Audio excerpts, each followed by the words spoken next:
Okay, so let's get started. Our next presentation is titled Rhetorical Simulations, Teaching Writing with Interactive Technology, and our speakers are Jim Grenier and Peter Shea. Jim Grenier is a specialist in digital and personal communications for customer and student engagement.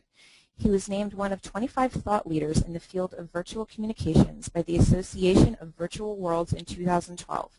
For his contributions to the book Virtual Leader, Game-Changing Skills and Strategies of the New Enterprise Manager. He remains a dedicated adjunct instructor and helped develop rhetorical simulations to assist students of developmental writing to better understand the critical thinking skills needed within the writing process. Peter Shea has worked as an English teacher, an instructor in educational media, an editor, an instructional designer, and writer. At present, he is the Director of Professional Development for Middlesex Community College in Massachusetts and serves as a co-editor of the journal Future Learning. Their presentation shares findings and best practices developed from 2 years of working with rhetorical simulations with developmental writing students in basic writing and explorations in humanity courses in classroom, hybrid, and learning community formats. Jim and Peter, are you ready to get started? Yes. Yes, we are. Okay, great. I'm going to hand it over to you guys then. Okay, just a second. So welcome, everyone. Thank you for being here. I really appreciate your time today. Hopefully what we'll do is we'll give you a short presentation about what rhetorical sims are, what we do with them, sorry about that, and what you might be able to do, and we'd like to ask your questions and your feedback because that seems to be the best way for people to get the information they need. So, can you all see my screen right now? I can. Can you see it, Pete? Great, thanks. Mm-hmm. Contact information is right here down to the left-hand side if you need to get us afterwards. And again, questions will be forwarded. So, all right, what are rhetorical simulations? Well, the objectives today are to kind of explain that and to demonstrate the tool and how they're used for developmental students. And what they do essentially is to help students to think and make decisions like writers, as it says here, without first having to generate their own text. And that's going to be the big thing. We know obviously in the writing process there's generating text and then there's making decisions about text. And we're not saying you should get rid of the generation part, but we're going to talk about some of the advantages of maybe putting it off while we focus on the decision-making process. Okay, so who are we? There we are with a really horrible picture, but I hope that gives you an idea. And we've already had the lovely introduction, which we really appreciate from Megan. But there's a little bit of information about us. And this all started at Middlesex Community College, although the original idea for rhetorical sims in the first few were created from Pete, and he can tell us a story actually about how he got started with it. Pete, do you mind sharing that? Not at all. Several years ago, I worked for a medical college in Florida, and my office was next to a simulation lab, which are quite common for medical colleges. And one day in my office, I heard crying, which is kind of unusual in a suite of doctor's offices, unless it's tax time.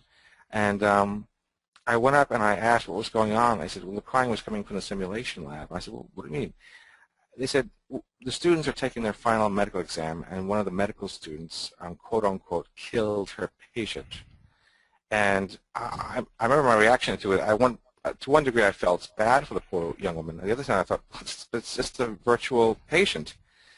But it struck me what a powerful learning experience it was and how lucky people in the health sciences were to have such a tool. And at the time, I was also teaching writing, and I was frustrated by some of the lack of success with traditional methods, and I thought it would be great if we had some sort of equivalent tool to use with writing students, particularly writing students who are developmental and struggling, but with all types of writing students across the writing spectrum.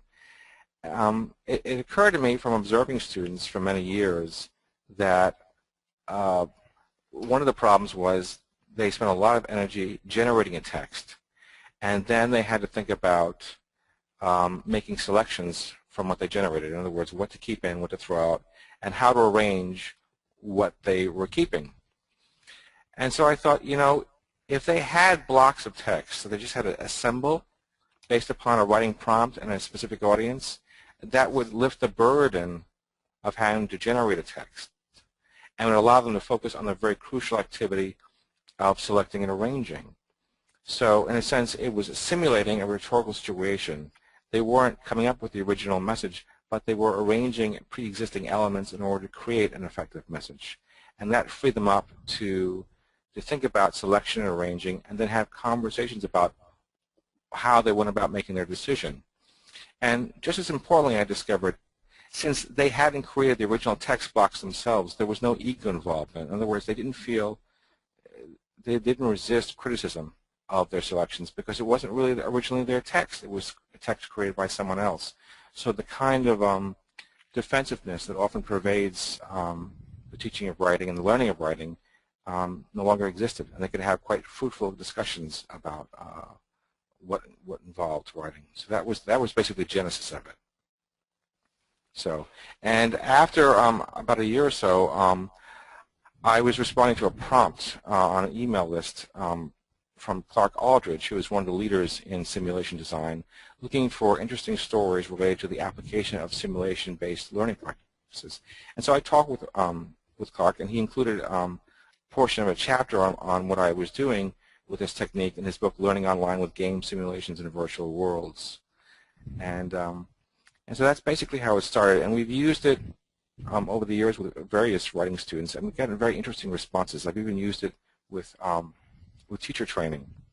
I had a group of teachers from various disciplines be given a writing prompt, and then having to assemble the best possible text from the selections given.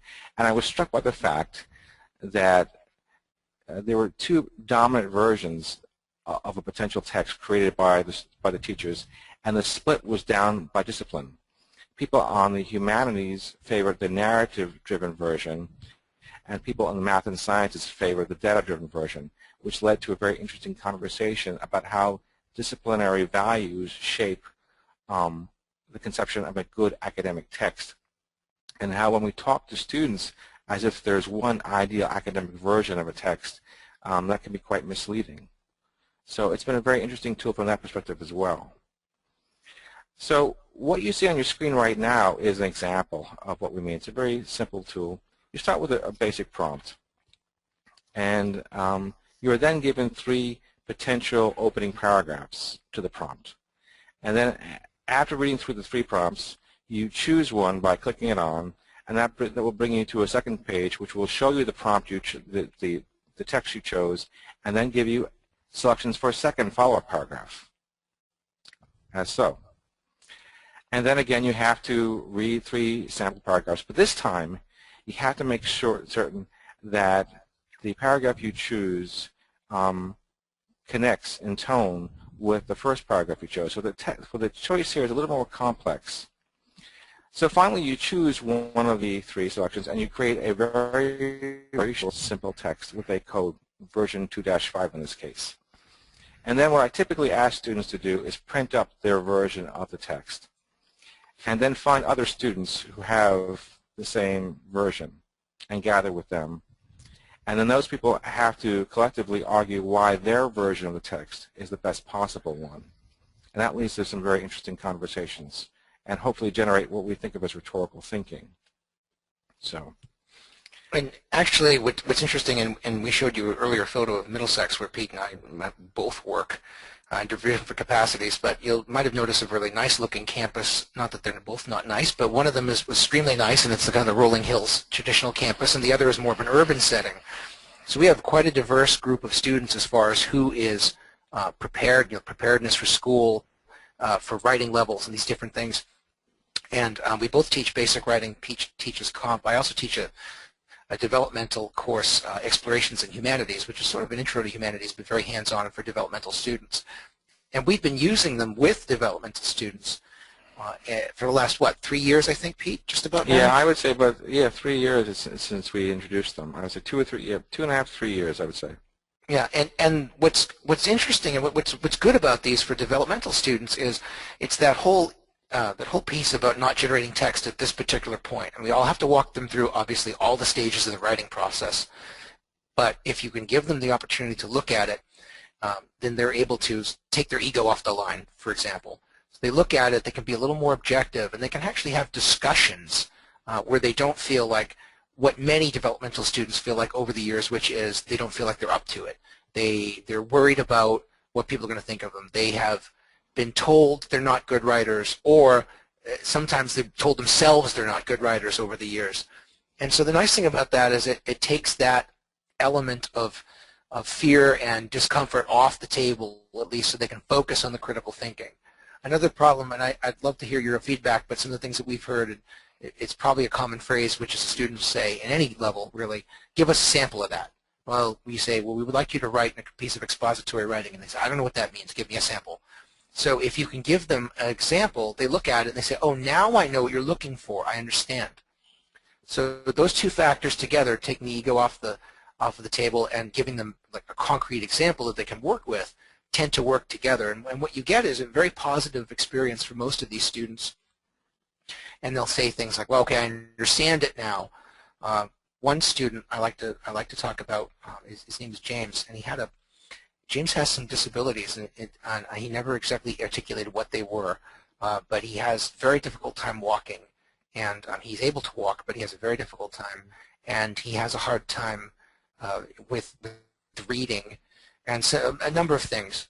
James used to walk to my class in the snow, in the bad weather up here in New England, that semester, and he would walk about 1.5 miles to be there, and it was a difficult thing for him. He was motivated. He would come to class, and we went through this before, and he said to me, he said, I want to thank you for this. He said, because now I see what I'm supposed to do. It's very clear, and I can practice it. And that's another option. We talked about the group work, but these could be worked with in blended courses. They could be worked in fully online courses. We've talked about that with other groups, Mass Colleges Online and some others. So most of you probably don't have basic writing completely online, although that's one of those things we're talking about, and I know that there's a movement in different areas to combine basic writing with reading courses and have it be 6-credit courses or whatever form that might take. So there's a lot of opportunities here, again, for the hands-on. And that seems to make a difference for most of the developmental students that we encounter. Yes, and my sense is, too, is that for my colleagues in developmental writing, they're really eager for new tools. Many of them have already exhausted the existing methodologies. And this particular kind of tool was designed to address some of the stumbling blocks. Like we said before, the ego investment that people have in their own text and their fear that if we criticize their text, we're criticizing them. And to the mental energy that goes into just having to generate a text. Those of us who've done any kind of writing remember how difficult it is just to get over the hump of producing sentences and paragraphs. And it's difficult for those of us who've been doing it for years, and those of the people who've been barely doing it in their lives, and being told that this is a gateway skill to the higher education they need. The stress is even greater. So this is one of those ways in which we can get them to think rhetorically without feeling that they're under the microscope. And one of the things we like to stress with this tool is that when we create the options, we don't create one that's good and one that's bad. We really try to create a spectrum of potentials. So there may be 2 or 3 good responses to a particular writing prompt that are produced by the students. So we move them away from that black and white binary thinking about the good version, the bad version. There are good or bad versions on a spectrum of possibilities, and that's one of the things we want them to see. And I think this is a potentially good tool for promoting that kind of thinking. Because any writing course, if you were to rename it, could be called Introduction to Rhetorical Thinking, and that's really what is required for them to develop in order to become accomplished communicators and good writers. So. Yeah, and when we started coming up with examples too, and we've done quite a few, it's interesting because Pete and I have kind of different backgrounds. We both have a love of teaching and technology and using it to empower students, but we both have kind of different discipline type backgrounds. And so we've used them in different areas. As a matter of fact, we started dividing up the work, and Pete, I don't think we consciously decided this, but just the way it was is that you were doing more of the traditional English, and I started focusing more on the communication side of it and some of the things. So you can actually customize these to different needs, and it's interesting you talked about, Pete, like you like to say about the every class could be considered introductory to rhetorical thinking and its discipline too. But you can do this with other forms of writing. So you can customize it, make it easier, make it more difficult, focus on different areas, persuasive writing or narrative or whatever it is you think Right. that your students need. So we talk about this being kind of the keystone, this skill to taking us through college and beyond. It really works that way. In addition to the basic writing students, when I take it to a business communications course or a marketing course, we do things, professional development style things. So how do you write a customer service letter, email, or how do you write a cover letter for a job? I mean, you can basically take any kind of writing challenge or problem that you have and customize it to your students' needs. Yeah, and I've been approached by people in non-writing courses, and other courses where there is a writing component, as there are for many academic courses. For example, law and order. They want to introduce their students to the conception of a police report, what's appropriate to put in a police report and what's not. And rhetorical simulations for that can be developed. And for legal writing as well, I've had people discuss with me about intro to law classes where you're trying to get students to think in terms of the rhetorical style of legal documents. And again, no matter what level people are at, there's always a danger of that ego investment where if they generate a text, they feel that you're attacking them, no matter how delicately you phrase your criticism. So a technique like this really enables you to teach these kind of skills without having that kind of anxiety.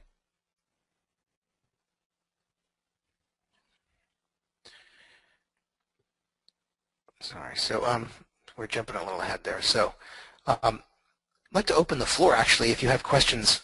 We're pretty interactive style teachers ourselves, so if you have questions, we'd love to talk about it specifically. If there's something you've seen or a challenge you've seen in writing or something you wonder if this could address it or not, or a question about how we might use it in some way, feel free. We'll just open the floor for that.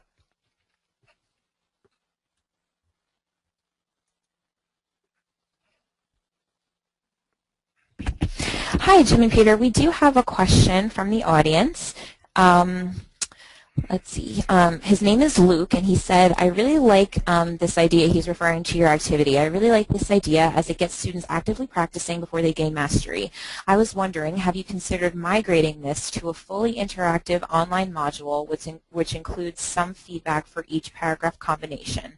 I also saw the possibility of reflective text box questions to involve students in metacognition.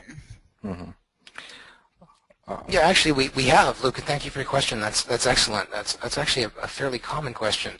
And the short answer is yes, we have, and we've got some designs on that. It would take a lot more coding than either Peter or I do at the moment. True. So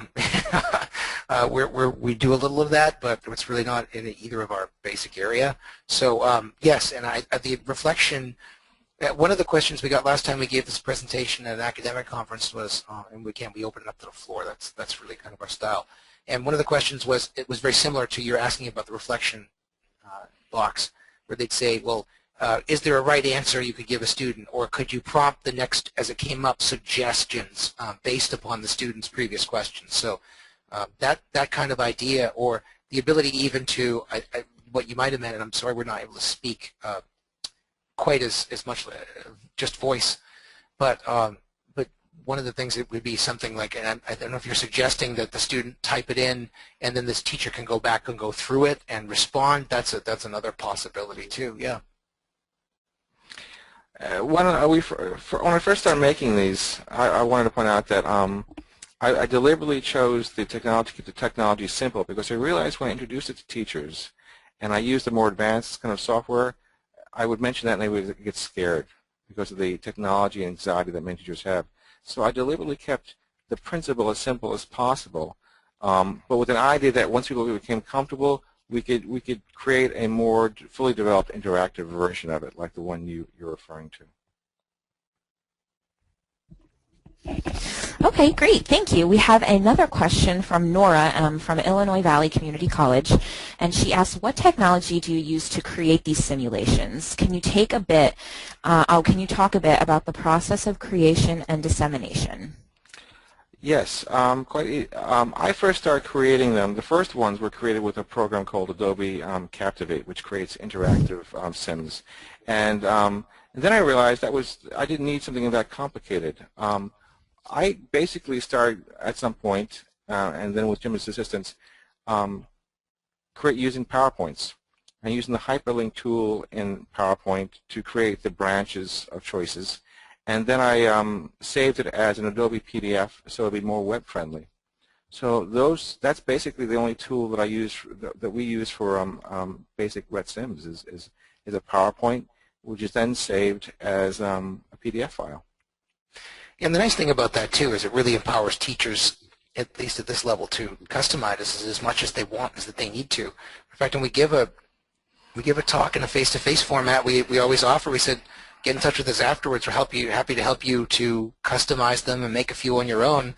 The only thing that we ask is if we help you, that you're willing to share your ideas with others. We'd like to have a database with, at least at that level, this is sort of a pre-coding level, but if we were to do it this way, a database where teachers can share with each other, so you could look it up by discipline if you were to need to do that.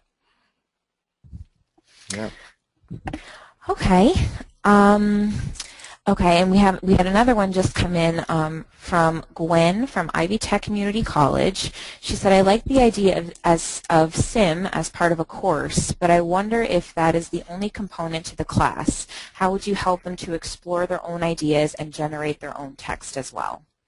Well, I've never taught this as the only component of the class because the class should never be about the tool. The tool is merely the facilitation of the larger teaching objective. I mean, I add this to the toolkit I've used as a writing teacher for years, which is small group work, samples that can be projected either if it's a face-to-face class on overhead or an online course in a folder where they can see it. So it's one tool that I use, and once they get more confidence, what I usually do is follow with a more traditional assignment where they're given a prompt and they have to then generate a text themselves.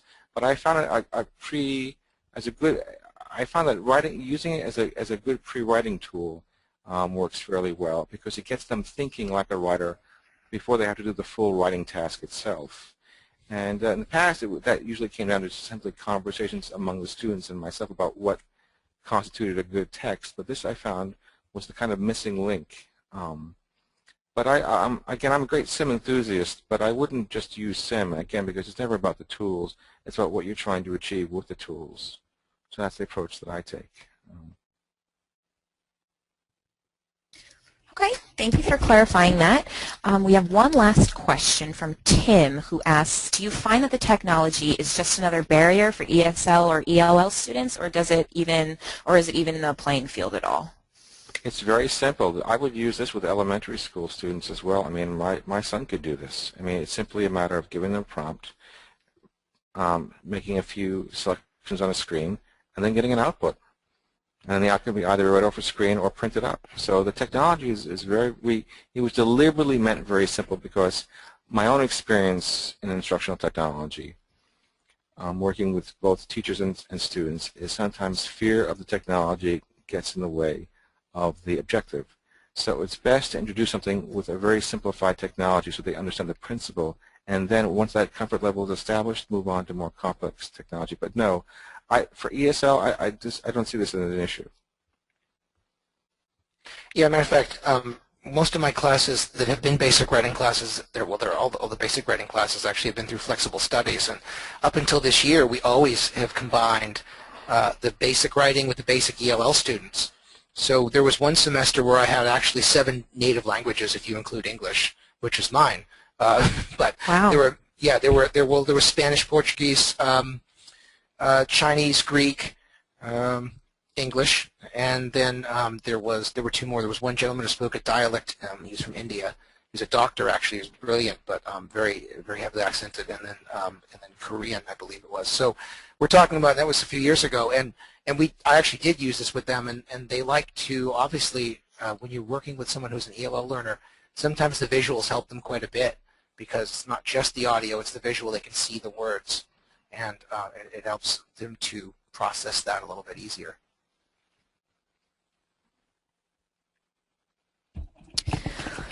Okay. Let me just see. Oh, we have one more question coming in, so if you guys just hang on for 1 second, Sure. please. Of course.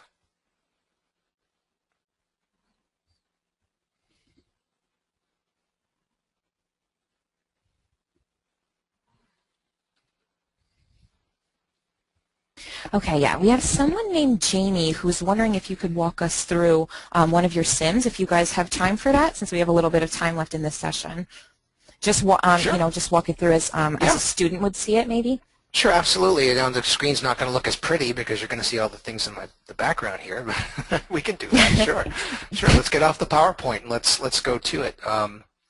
Close that out just for a second, if you would. Just all kinds of stuff in the background. Doesn't look as professional that way, but I think we can deal with it. If you can, we can. Let's go to the rhetsims.com website. Okay. Pete and I set this up just as a way to give people a touch point to walk through it. There's a video here that I just recently did focused on developmental students. If you're interested, it's available on that website there. Let's see. Should we go to students persuasive writing? Students work hard? Sure. Sure. Yeah, that's the one that I always get such great success with.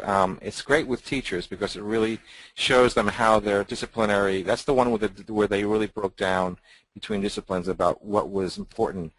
And I remember an argument almost broke out. An economist was disputing the English teacher's assertion that a narrative-driven version was good because data trumps narrative in his view. So. Right. So and easy. If you want to check this out, rhetsims.com, then that link takes you right here, and this is exactly the way a student would see it. Okay. You notice that it's a PDF. All right. So Pete, do you want to walk it through it? Here's the scenario. Sure. If you're comfortable with that. It says basically in your college writing class you are assigned to write an essay in which you attempt to convince a skeptical reader that college students today are hard-working people handling enormous pressure. The target reader is an adult, older than 40, who last attended college 20 or more years ago. Given the setup, choose from the 3 paragraphs below the best opening paragraph of this essay. Now, the first version on the left is heavily weighted with statistical information. Like I said before, it isn't a good, bad, it's multiple versions. The second version starts with the day in the life of a typical student and talks about Anita, her day beginning at 5 a.m. She gets up, has a quick breakfast, and it basically lays out her whole day. And the third version is the kind of immature, flawed version that we might see from some students. And it was actually a lot of fun writing these up because one of the things about being an English teacher is after a couple of years you have thousands of examples in your brain of ineffective writing that you can model yourself on when you're creating your own texts. So let's just choose, like for example, the middle paragraph there. Just choose the middle paragraph and click that on. Okay, now you'll see at the top of the page is that paragraph. So you don't have to remember what you chose. It's right there in blue. And now the student has to choose an accompanying paragraph. So they look below, and they see 3 sample paragraph. And let's choose the one on the far left. Okay. So there's version 2.-4, and this combines a narrative-driven version with the first paragraph and one that moves into a broader, more statistical approach in the second paragraph. And it's workable. It's not the only workable version of this text, but it is one potential version. And if the students are uncertain, you'll notice at the very bottom, there's click here to return to the last page. So there's always the option of going back. So they're never stuck that way. So the navigation tools are meant to be very simple. So at that point, if it was an online course, for example, you'd say just indicate that you have version 2-4. And the instructor can have a version of 2-4 in a folder on the online course, which they can go see. Or if it's in a regular class, you can have the student print up a version and just carry on the paper version in class with them, which they can then write on. And the 2 approaches could be is to either have them grouped with students who have the same version, or simply have students in pre-existing groups compare their versions and then go around explaining to one another why they thought these paragraphs were the best possible responses. So it gets them to think about the kind of problems that are related to communication situations, basically rhetorical thinking. And we try to keep it very simple because, again, we don't want to overwhelm either the teacher or the students with the technology.